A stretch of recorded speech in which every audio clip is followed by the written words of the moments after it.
What's going on, y'all? Machiavelli Mills TV. Y'all hit the like button and hit the subscribe button. So look, y'all, first of all, I'm back. I'm back once again. I'm back in the game. As you can see, I'm hatless. So please hide your aunties. Hide them expeditiously. Because if she look, she took. Nah, I'm lying. I'm playing. I'm just joking, y'all. But anyway, so me and my boy Melvin were talking about colorism that has run rampant through the black community. And I'm only 31 years old. I'll be 32 soon. But that colorism that ran rampant in the black community in the 90s and early 2000s was something different. I'm sure it probably was bad in the 80s, 70s, and 60s and all of that for sure.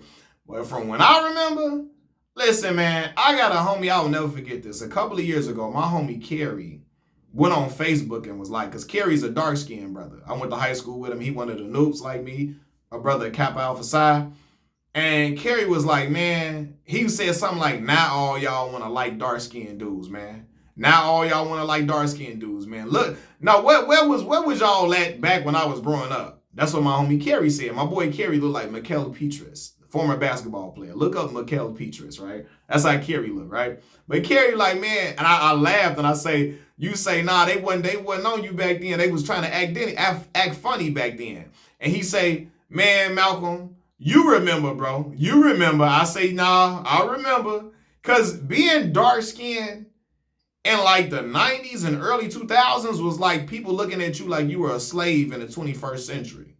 Like, that's how people would look at you. Like, you know what I mean? People was looking like you were undesirable if you were dark-skinned, man or woman.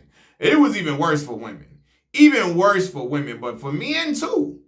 Sisters in the 90s, they wanted you to look like Alan Payne, Christopher Williams, Al B. Sure looking brothers. That was the move. That was, you know what I'm saying? That was the move. Now, I will say this. You know, my mom and them say when Wesley Snipes hit the scene, it changed the game. Some people want to say Michael Jordan, but sisters was never really like lusting over Michael Jordan like that. They liked him because he was his power and his status. Sisters looked at Wesley in the 90s and stuff like that. I know because my mama, my aunties and all that, my grandma and them liked Wesley. That's how my mama's friends loved Wesley Snipes and White Men Can't Jump and all that type of stuff. They thought Wesley was the dude. You feel me? Like that kind of shifted it, but it didn't make that shift all the way. You know what I mean? But for sisters though, man, if you wasn't looking like Kidada Jones, if you didn't look like your mama was white or your daddy was white, man, it was a rough time. Now, again, I'm not saying everybody, because it was some beautiful, it was some sisters that dark skin, they got their shine. Always beautiful sisters of all shades, right? But what's the dark skinned girl from that was Ricky's girlfriend and Boys in the Hood? Boy, she was founded in Frog Hair. You hear me? Founded in a ticket on the dashboard. She was cold. You hit me? Cold, cold, cold. But it was a lot of girls like that. But it was like, certain girls that get a look unless they were light-skinned. Same with brothers. If they wasn't light-skinned, they wasn't, no. Sisters was still looking at them funny style, man, if you wasn't a light-skinned type of dude. And I know it was worse back in the day because I remember people saying that their grandmothers had pics of what grandchildren she liked. I know people that say my grandmother didn't really like us because we were the darker skinned kids. She liked the lighter, the real yellow ones. She liked them. That type of shit, craziness. But that was stuff that was going on within our communities. So when we talk about colorism, this ain't no new conversations, as y'all know. My cousin, man, love her dearly. She was my second cousin, but we really like first cousins because we this close. She would talk about her being dark-skinned and her battles with people making fun of her dark skin, calling her black and all type of names because she was real dark-skinned. And then as she got older, going through high school and college and people, when dark-skinned girls start, being in, brothers start looking at her and start checking for her in a different way and all of that. So, and I'm not saying everybody was like that, right? Because it was guys that like dark-skinned girls. It was women that like dark-skinned guys and all of that. But it was a thing though.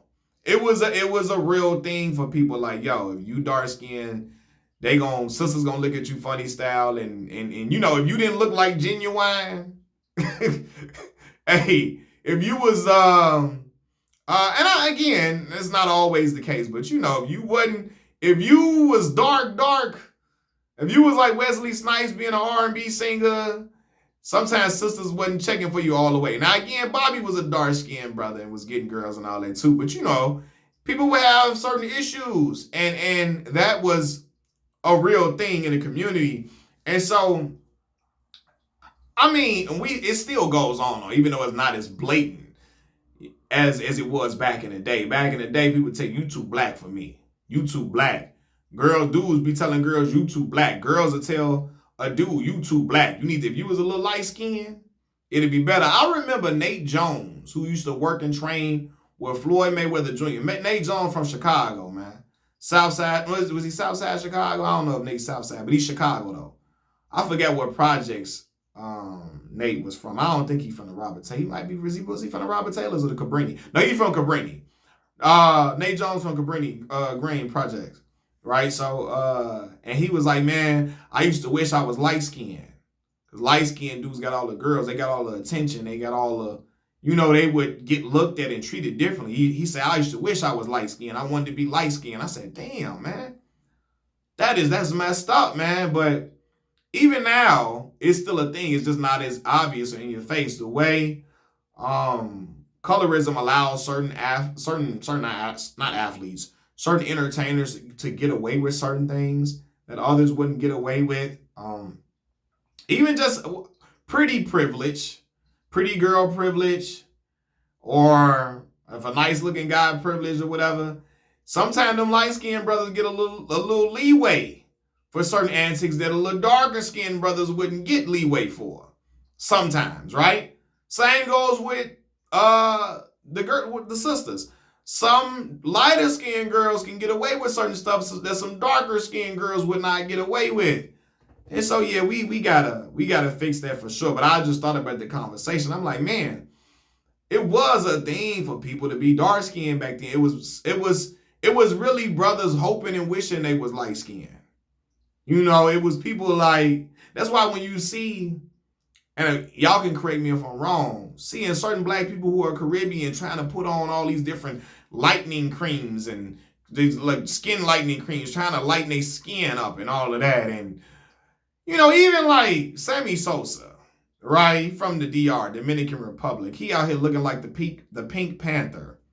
Probably because it's a lot of anti-black racism over there. The dark skinned guys who dark skinned and you in the DR, they wanna, I don't know, maybe they wanna get a lighter look to look more appealing, I guess. But I'm looking like, you Sammy Sosa. You made all the mega millions, you are a baseball superstar. You know what I mean? Why you wanna look a little like, why would you wanna do that? You wanna look lighter, how you looking all crazy. He looks crazy, looks ridiculous. You know, but that has been a thing, man. And yeah, it's when people talk about it, and nobody acts like it's a new issue, but I just remember how it was even worse. Like, you know, and sisters came around, dark skinned sisters. We had Kelly Rowland and them changing certain what's the word I'm looking for? Certain stigmas around dark skin beauty and all of that too. But yeah. It was a tough deal, man. I remember it, like vividly remember it in school. Even myself when I was younger, I had went through that little light skinned girl phase when I was like, you know, going to up until I was probably like 11 or 12, and that's when I started like, yo, no, these girls are different shades that are really, really beautiful women. Beautiful girls, and then I'm glad I got out of that early though, before I got to high school. So that was not a thing for me. You know, I got out of that early. You know what I mean? Where I feel like all black women of different shades are all beautiful, But I went through a light skinned girl phase when I was younger, and I think a lot of us were programmed to believe that. All the girls that they would have in the videos that were beautiful or painted as beautiful in the music videos was light-skinned, majority of them, right? The stars of a lot of them TV shows back in the day, light-skinned guys, or brown skin, you feel me, my complexion, stuff like that. The darker skinned guys a lot of times didn't have certain roles. Girls were the same way. Even on Martin, Tachina Arnold, she colder than Gina. Then what's my girl name? Tachina Arnold and Tisha Campbell. Tisha Campbell. Right? When I look back on it, Tisha wasn't cold. She wasn't all that cold. She wasn't ugly at all. But she wasn't like, when I was a kid, I thought Gina was so fine. And I'm like, she cool. And the jokes, and I love the Martin show, but the jokes that Pam was getting, all of that, and making it look like Pam was undesirable. Like the lead dude would never want to be with Pam. Tommy would get with her. The dude, the side character, but not the lead dude, wouldn't be with Pam. Like, that type of stuff. Programming. Hopefully it will change.